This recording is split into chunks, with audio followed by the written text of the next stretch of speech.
Shalom. Gimana kabar? Luar biasa. Kali lihat kanan kiri, kasih senyuman saja, gak usah salam. Tadi udah dari salam. Aman? Gak usah yang belakang gak aman, gak usah sebut. Aman, yang penting kanan kiri. Amin. Amin, puji Tuhan. Dan hari ini saya percaya kita semua menikmati hadirat Tuhan. Amin. Dan kita semuanya sehat diberkati Tuhan. Amin. Baik, langsung saja saya akan menyampaikan firman Tuhan. Ini dari renungan saya. Jadi ketika saya mempersiapkan khotbah ini, seolah-olah Roh Kudus turun untuk mendengarkan lagu, ya. Makanya ini secuil dari kata lagu itu, iman yang aku pegang. Berarti tahulah lagunya. Bahwa nanti dulu jangan nyanyi. Saya percaya di sini semua suaranya bagus-bagus. Amin. Nyatanya tadi semangat. Amin. Amin. Haleluya. Jangan ini Pak, orang Batak, orang Nias itu luar biasa. Orang Jawa bukan saya doang, ada lagi yang orang Jawa. Aduh, minder saya, orang Jawa satu doang. Ada anak saya. Ada lagi. Baik, kita akan baca dalam Markus 5. Markus 5 ayat 34. Kita akan baca sama-sama dari Injil Markus 5 ayat yang ke-34. 1, 2, 3. Maka katanya kepada perempuan itu, hai anakku, imanmu telah menyelamatkan engkau. Pergilah dengan selamat dan sembuhlah dari penyakit. Yang mau terima ini katakan amin. Amin. Tuhan Yesus memberkati. Nah, kalau kita baca ayat ini ialah iman, ya. Imanmu telah menyelamatkan engkau dan disuruh pergi, dan bonusnya adalah keselamatan dan kesembuhan menjadi bagian kita hari ini. Kalau menurut firman Tuhan hari ini, biarlah saudara, ya, itu menjadi berkat dan bagian kita hari ini sampai selama-lamanya. Nah, seringkali kita berkata bahwa seperti lagu tadi, ya, Tuhan yang besar, kita menikmati hadiratnya. Tuhan yang baik, Tuhan Yesus baik. Perkara besar dia lakukan. Bahkan kita berkata, aku punya Tuhan yang besar, yang sanggup melakukan, menyediakan. Amin. Amin. Tapi pertanyaannya adalah, seberapa besar kita benar-benar percaya? Percaya, amin? Amin. Karena di luar sana, saya berdoa jemaat di tempat ini semua dalam keadaan posisi tetap percaya kepada Tuhan. Amin. Mudah-mudahan keluar dari gedung ini percayanya nggak hilang. Amin. Jangan samakan kita dengan dunia. Kalau di luar sana banyak orang percaya Kristen, tapi tetap mengakui sih. Tapi tidak semua benar-benar yakin bahwa Tuhan akan melakukan sesuatu mujizat dalam kehidupan mereka. Jadi kalau padahal Alkitab menulis bahwa menurut ayat tadi sebuah prinsip rohani yang kuat, Tuhan sering bekerja sesuai dengan iman kita. Betul nggak? Kalau saya katakan iman itu sebagai alat tukar kita. Seberapa besar iman kita, seberapa besar pertolongan Tuhan yang akan kita dapat. Sudah setuju? Amin. Karena hari ini tadi saya cerita sama Pak Aul dengan antusias. Saya katakan dengan istri juga di jalan, karena dia mungkin kurang paham tentang permotoran. Saya katakan tadi, motor saya itu apa namanya? Apa Pak Rena? Sekernya, iya. Kena harus turun mesin. Itu udah lama, hampir 1 tahun. Itu kalau kami lewat Kompas itu rel itu berisik, gak enak tetangga kanan kiri. Ini motor atau diesel ini? Terus kalau tahu kan, kalau motor kena apa sekernya kan berisik kan? Betul nggak? Bawa-bawa? Betul ya? Tapi gak enak saya. Ini apa motor? Jadi memang awalnya dulu lupa nggak ganti oli sekitar 6 bulan.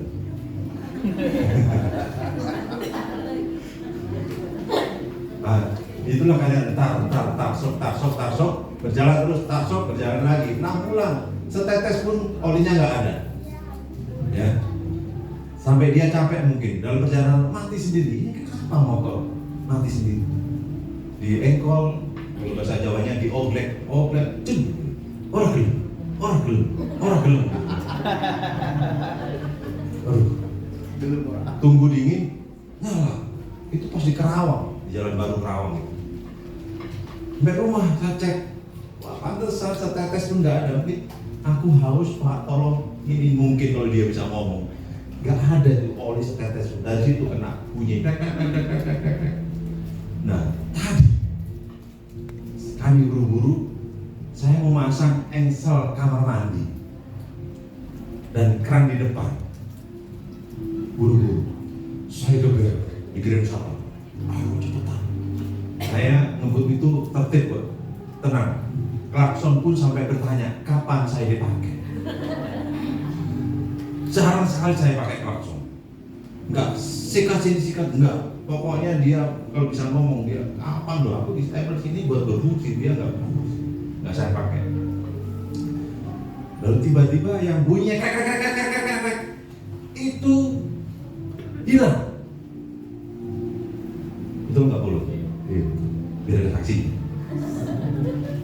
Itu halus motornya. Ya, itu mujizat nggak? Bagi saya itu mujizat. Tanya itu turun mesin berapa? 1 juta lebih. Mudah-mudahan tetap awet. Amin. Ini kalau nggak awet, ya namanya kok mesin motor udah 15 tahun lalu, dari 2011. 2010. Udah lama. Lalu bagi saya mujizat yang kedua, ketika saya benerin keran tadi, saya tidak pakai alat apa-apa. Keran itu putus, harus ada obeng, betul ya? Lalu saya tanya Tuhan, gimana caranya? Saya obeng ada, kunci pas nggak ada, saya cari toko bangunan situ, ada yang buat nutup itu, ya. Roh Kudus bilang gini, kalau isolatif yang putih itu kamu bisa cabut, itu berarti dia bisa. Pakai kunci saya masukin, saya putar. Gak bisa tuh, coba lagi, saya putar. Wih, sedikit bergerak. Saya putar lagi sampai ini, gak bisa. Pokoknya sampai itu mutar, akhirnya bisa diambil bekas patahan keran itu. Sampai saya, si Olo sama Atta, ngapain Pak Gan? Main air? Enggak. Kan ada air yang ngocor kan tadi, nyala kan, main air. Ada airnya pakai buat itu, puji Tuhan. Tuhan itu kasih penghiburan dua orang ini, anak ini kan. Datang si Olo sama Atta kan, datang, Pak Gem main air kan? Enggak itu. Ngapain dibenerin kok ada plastiknya Pak Gem? Iya itu Bu Eva lagi diikat plastik sama karet. Oh gitu Pak Gem gitu kan, itu penghiburan. Sehingga cerita itu bisa dipasang. Itu mujizat buat saya. Karena aja dengan modal kunci motor bisa membuka itu bekas patahan dari keran. Saya aja kita berikan kemuliaan buat Tuhan. Mujizat. Sampai saya persiapkan khotbah ini sambil mendengar lagu, ya. Walaupun masalahku masih ada, tetap percaya.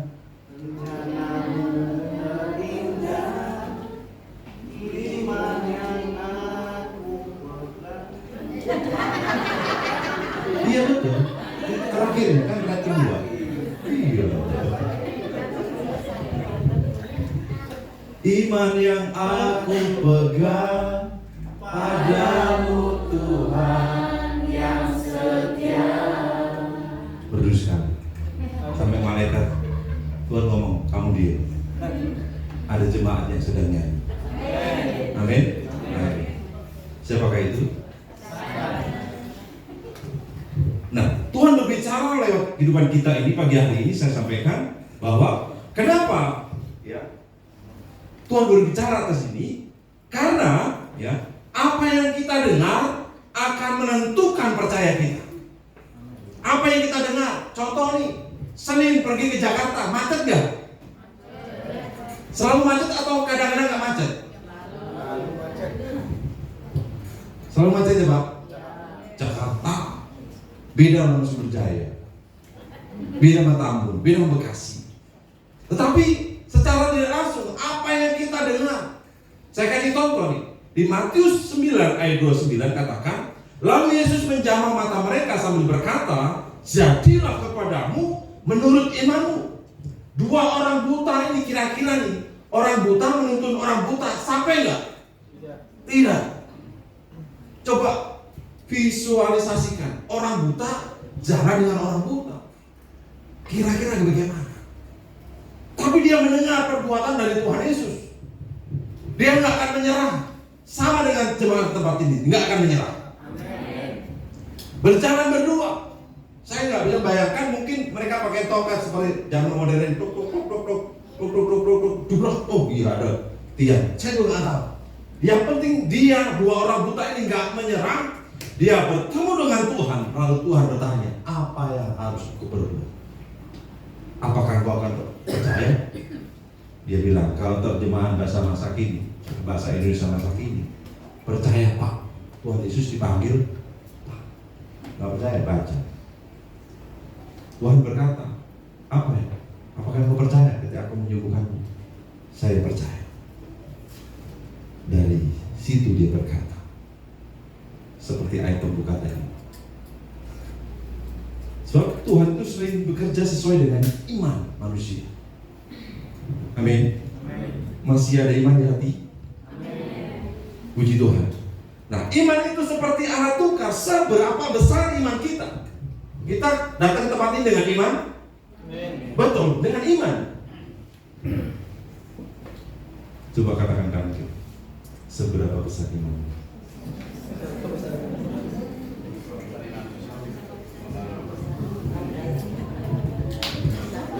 Karena dua orang buta ini datang kepada Yesus dengan keyakinan bahwa Yesus sanggup menyembuhkan. Amin. Yesus sanggup menyembuhkan ekonomiku, ekonomi Bapak Ibu semua. Yesus sanggup menyembuhkan penyakitmu. Amin. Yesus sanggup menyembuhkan keadaan keluargamu. Yesus sanggup memulihkan karakter anak-anakmu. Kenapa anak kita? Nggak dengar orang tua nakal, sampai dibilang orang Jawa Timur berkata saking nakalnya, nuwakal banget anak itu, nuwakal. Oleh karena itu Tuhan sanggup menjamah istrimu. Bapak nggak ada amin, amin dulu. Tuhan sanggup menjamah suamimu. Tuh, dengerin komplain. Saya juga nggak tahu tadi saya bilang Tuhan sanggup menjamah istrimu. Apa dia nggak berani ngomong amin? Nanti berani. Kenapa tadi bapak nggak ada amin? Biar aman Pak. Oh, cari aman, cari aman. Apa pergumulan istri semakin berat?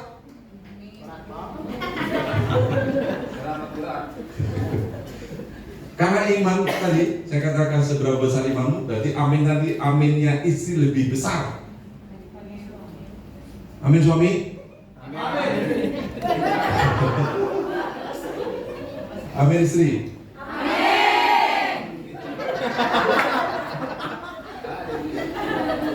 Udah, pokoknya aku aja. Ras yang paling terkuat itu enggak ini.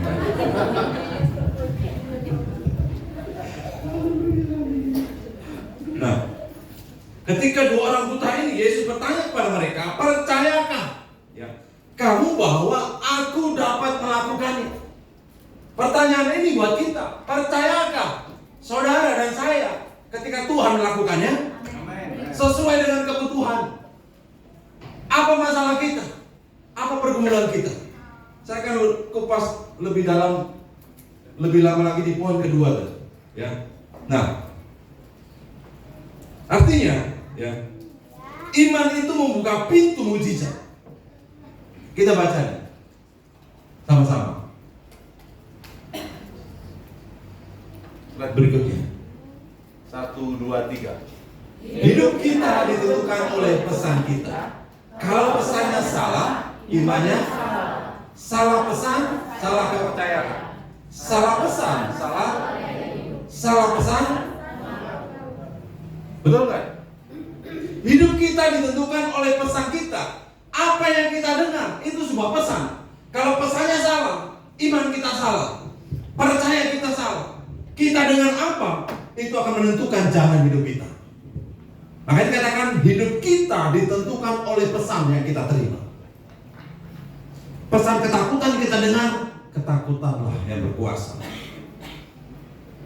Pesan yang kita dengar, iman yang kekuatan dan kesaksian mujizat, maka hidup kita akan menyala-nyala. Makanya hidup kita ditentukan oleh pesan kita. Kalau pesannya salah, imannya juga salah, percayanya juga salah. Salah gaya hidup. Tapi kalau salah pengaruh, ya, kalau semua dijual, nah, seperti yang beberapa bulan ini khotbah menyambung khotbah minggu pertama bulan ini, ya. Minggu pertama saya katakan jangan ragu. Hari ini supaya kita nggak ragu, kita pegang iman kita. Amin. Yang kedua,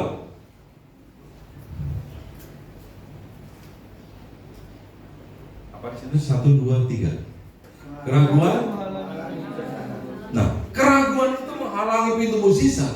Di minggu pertama kemarin saya katakan seperti itu. Keraguan akan menghambat kita untuk berjalan terus karena ragu. Keraguan, kita tidak akan menerima apa-apa karena kita ragu. Kita pun mau menuju sesuatu. Contoh nih, ibadah di tempat ini jam berapa? Jam 10. Saudara pergi jam 8. Aku lupa. Ibadah jam berapa ya? Jam 9 atau jam 10? Walaupun ada yang pernah datang jam 9. Dia nggak ragu, dia tunggu sampai jam 10. Itu iman yang dahsyat. Ada yang seperti itu? Yang dulu kita pernah pacaran, atau yang sekarang yang lagi pacaran, kalau janjian jam 10 datang jam berapa?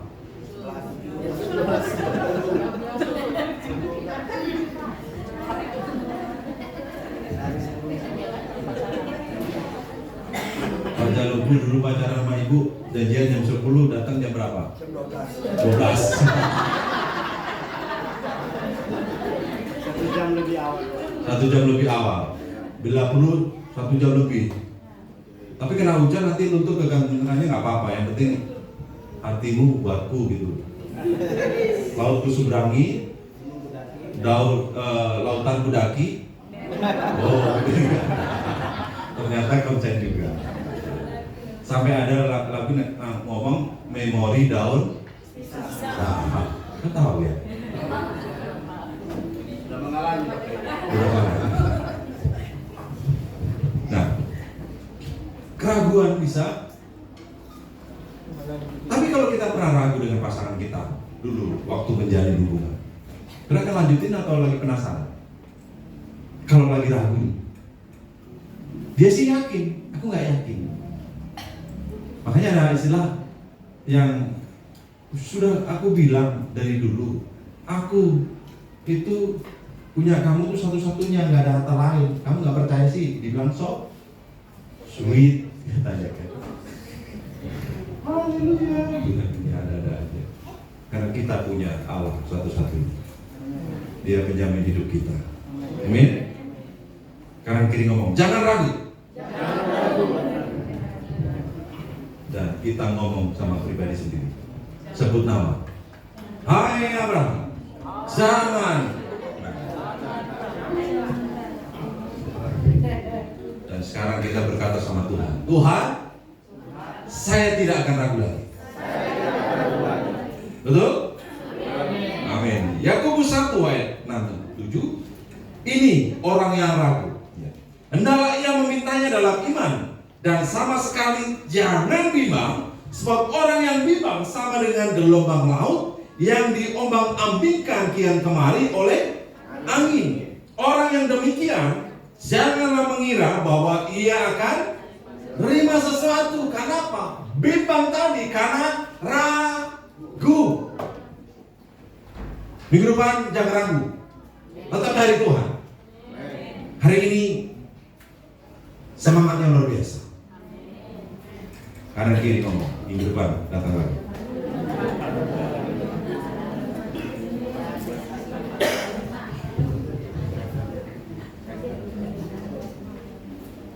Nah, saudara, masalah itu seringkali bukan pada kuasa Tuhan, tetapi pada diri kita, manusia yang sedikit-sedikit goyah, ragu.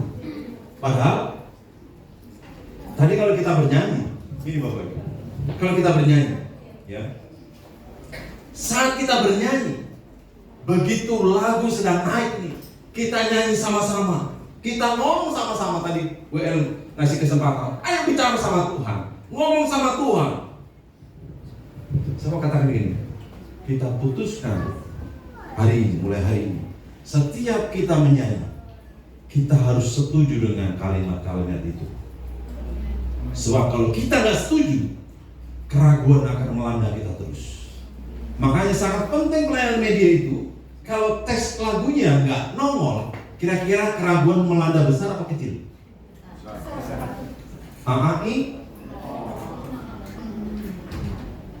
Nah, itulah ya. Makanya begini Bapak Ibu, kalau kita tahu prioritas kita, ya, maka yang berkualitas akan datang. Maksudnya apa? Ketika kita nyanyi lagu, kita prioritaskan mata kita, iman kita tertuju dengan kalimat lagu tadi. Numpang nanya, mungkin jawab berapa orang. Dari sekian lagu, sekian menit tadi waktu kita menyembah Tuhan, ada lagu apa? Kalimat apa yang menyentuh jadi rema, Bapak Ibu? Ada? Kurasakan. Lagunya apa tadi?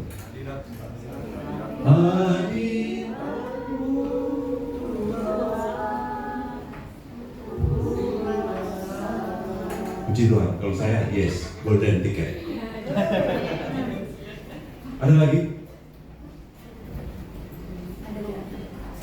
Ada gerakan Roh Allah.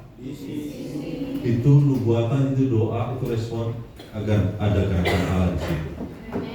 Ada lagi? Terus saya tadi banyak.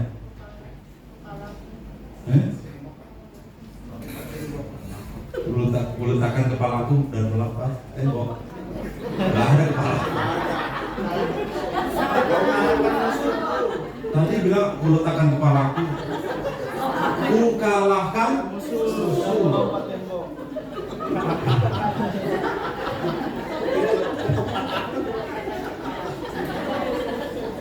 Nggak ada ciri ku letakkan kepalaku.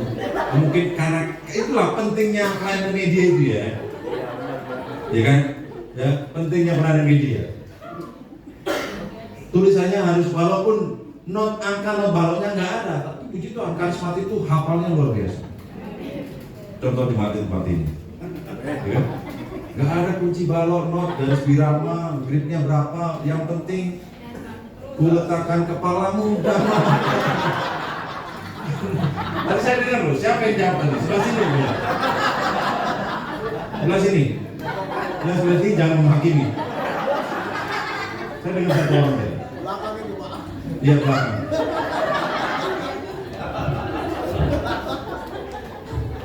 Bayang tadi Pak. Itu lagu lama. Jadi saksinya namanya Pak Kenny. Dia dapat lagu itu seminggu lalu dan akan dinyanyikan di tempat ini. Makanya WL itu cari lagu nggak gemen-gemen, maksudnya apa sih nggak gemen-gemen, nggak sembarangan. Dia bergumul, dia berdoa. Wah, lagu apa? Bukan menurut apa yang lagi membumi, apa yang lagi viral, enggak. Coba lagu tadi itu, ku kalahkan musuh, bukan ku kalahkan musuh dan melompat tembok. Ya, artikan sendiri, nanti hikmat Allah, Roh Kudus akan memberikan hikmat. Ngalahin musuh, lari dan melompat tembok. Bukan lari itu, tapi itu sebuah perpindahan dari lokasi peperangan kepada sebuah kemenangan. Nah, so gini, karena seringkali kondisi hidup saya, hidup Bapak Ibu, hidup kita semuanya, ya, tidak lagi cocok dengan lagu. Tadi mungkin, ya, mungkin tadi lagunya ada Tuhan Yesus baik. Mana kondisinya masih begini? Jawaban doa enggak ada. Tuhan Yesus setia, Tuhan Yesus dahsyat, sungguh baik, sangat baik. Hadiratmu kurasakan, mana enggak ada. Berinding bulu kuduk, enggak ada pun, enggak ada. Tapi karena kita, ini baca dulu, kita baca dulu, enggak baca saya. 1, 2, 3. Karena sering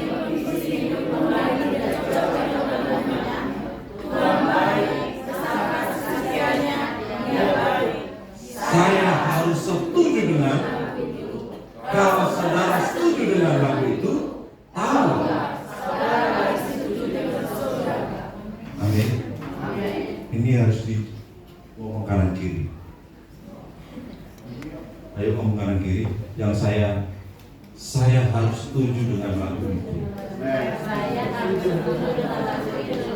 Kalau saudara setuju dengan lagu itu, jangan tanya lagu itu, lagu yang mana? Yang tadi. Ada berapa lagu tadi yang sangat memberkati? Tuhan itu berpesan lewat lagu tadi. Tuhan itu bisa berbicara lewat lagu tadi. Saya nggak bisa mengulangkan. Kalau mengulangkan lagi kita ibadah 2 kali. Dan saya percaya satu kalimat itu akan menyentuh dan Tuhan berbicara dan menjadikan rema dalam hidup. Betul nggak? Nah, beda, ya, beda banget kalau kita lagi banyak duit. Nggak setuju pun nggak apa-apa, masih ada backingan yang merah-merah. Amin. Amin. Bagaimana dengan yang ada cuma abu-abu? Kita juga harus tetap setuju dengan kalimat itu. Mau merah, mau hijau, ungu. Ini urutannya. Abu-abu, coklat,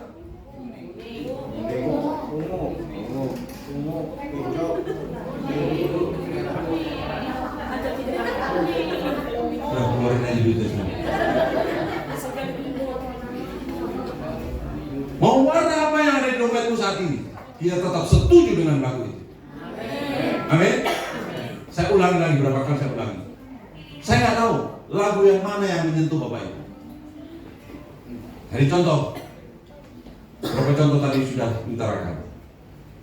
Yang saya maksudkan adalah, ya, biar roh kita ini lagi berkasih-kasihan dengan rohnya Tuhan.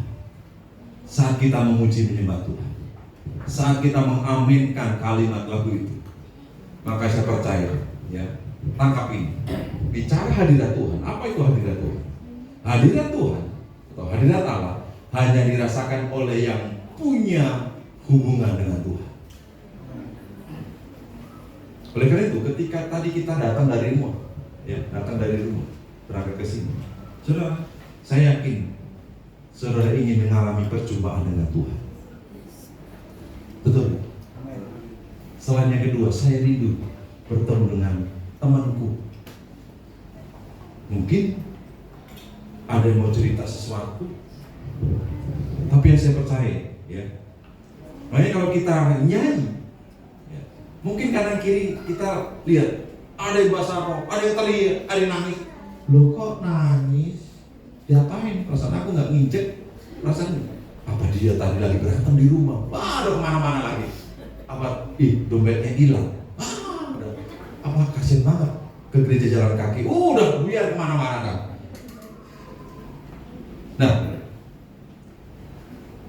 sementara itu, kalau kita bisa merasakan hadirat Tuhan, ingat, hadirat Tuhan hanya dirasakan bagi orang yang membangun hubungan dengan Tuhan. Ya, jadi hadirat Tuhan hanya dirasakan bagi yang punya hubungan. Tapi kalau nggak punya hubungan, dia nggak merasakan apa-apa. Benar? Musik itu sudah ada dari dulu. Kata-kata itu baru ada, ya mungkin pas manusia ada. Kita tahu siapa pemusik yang handal atau WL yang handal di surga? Lucifer. Coba dimainkan yang paling bagus, didik main progresif penyembahan. Ini elemen yang sangat penting. Musik.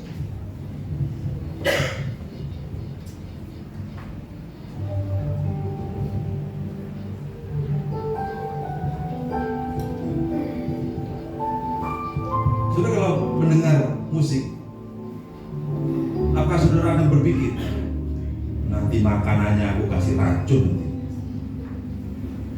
Mikir gitu kan? Atau mikir berikutnya, nanti kalau aku pulang, suamiku nggak pulang, aku akan siram air panas. Mikir gitu kan? Kita mendengar musik ini, dari dimensi roh kita ini mungkin banyak pergumulan, mengingat sesuatu. Sebentar kita mendengar musik dalam alunan penyembahan, roh kita lagi berpindah menyembah Tuhan. Amin. Gak ada pikiran lain selain kita connect sama Tuhan. Betul? Itu hebat. Tuhan berikan kasih karunia. Saudara pandai bernyanyi, bisa membaca, bisa bernyanyi dengan baik. Itu adalah karunia Tuhan. Oleh karena itu, persembahkanlah untuk hormat kemuliaan nama Tuhan. Dengan apa? Mungkin kita nggak pelayan. Saudara nggak pelayan di mimbar ini karena butuh skill khusus. Dengan saudara mau persembahkan yang terbaik, respon Bapak Ibu dengan baik, maka akan memberkati rekan-rekan di belakang saudara. Betul? Makanya saya katakan, yang di depan ini harusnya lebih semangat sama yang di belakang. Setuju nggak? Kalau di depan nggak semangat, ya semangat semua nanti menular ke belakang. Makanya tadi responnya, wah luar biasa nggak tadi? Betul ya? Tertular semua, nyembah muji nama Tuhan. Jadi ini elemen penting. Kita dengerin musik. Kalau di rumah kita dengerin instrumen, kita mendengarkan lagu-lagu, maka akan membawa kita kepada dimensi persembahan, pujian kepada Tuhan. Frekuensinya ketemu dengan frekuensi surga. Oleh karena itu gelombangnya sama. Dan ini aturannya. Orang kalau sudah nyembah dimanapun itu, di kendaraan, di rumah, beraktivitas, saya percaya berkat dari hubungan kita dengan Tuhan, maka itu akan membawa kesembuhan, membawa pemulihan. Saudara, mimbar ini penting bukan karena ada pembicara. Mimbar ini jadi penting bukan karena pasukan Imam Lewi, mereka pengangkut tabu ujian penyembahan. Mimbar ini penting karena ada hadirat Tuhan. Gereja ini ada dan menjadi penting karena ada kemuliaan Tuhan. Dan hadirat Tuhan kita rasakan. Amin. Selama 45 dan sampai 50 menit tadi kita menyembah Tuhan. Itu yang Tuhan minta dan kita melakukan. Jadi keraguan membuat orang mudah putus asa, berhenti berharap, tidak berani percaya lagi. Ayo, jangan ragu. Sekali lagi ngomong, jangan ragu. Ngomong kanan kiri, jangan ragu. Kita baca ya, surat ini 1, 2, 3. Iman adalah kunci utama dari menerima mukjizat di api. Berfungsi sebagai yang memicu kuasa Allah bekerja dalam situasi baru. Jadi kita harus punya terobosan iman. Yang seperti saya contohkan tadi, 2 orang buta ini mendengar Yesus melakukan perbuatan ajaib. Dia punya terobosan, dia nggak menyerah. Dia cari Tuhan Yesus sehingga kesembuhan itu terjadi. Mungkin kita nggak pandai, mungkin kita ya sekedarnya, Ayo, persembahkan. Saya kasih contoh, 5 roti dan 2 ikan, itu keterbatasan. Tapi ketika diserahkan sama Tuhan, itu akan menjadi berlipat kali ganda. Amin. Slide yang terakhir, kita baca. 1, 2, 3. Hari ini Tuhan tidak bertanya sebesar masalahmu. Tuhan ingin melihat sebesar imanmu kepadanya. Karena seringkali Tuhan berkata, apa yang menjadi dalam hidupmu akan sesuai dengan imanmu. Amin. Amin. Sambil kita bangkit berdiri, kita perkatakan ini sekali lagi, yuk Bapak Ibu. 1, 2, 3. Hari ini Tuhan tidak bertanya seberapa besar masalahmu. Tuhan ingin melihat seberapa besar imanmu kepadanya. Karena seringkali Tuhan berkata, apa yang terjadi dalam hidupmu akan sesuai dengan imanmu. Amin. Karena Tuhan bekerja sesuai dengan iman percaya. Hari ini Tuhan berkata, iman kita harus dipegang. Mari bersekutu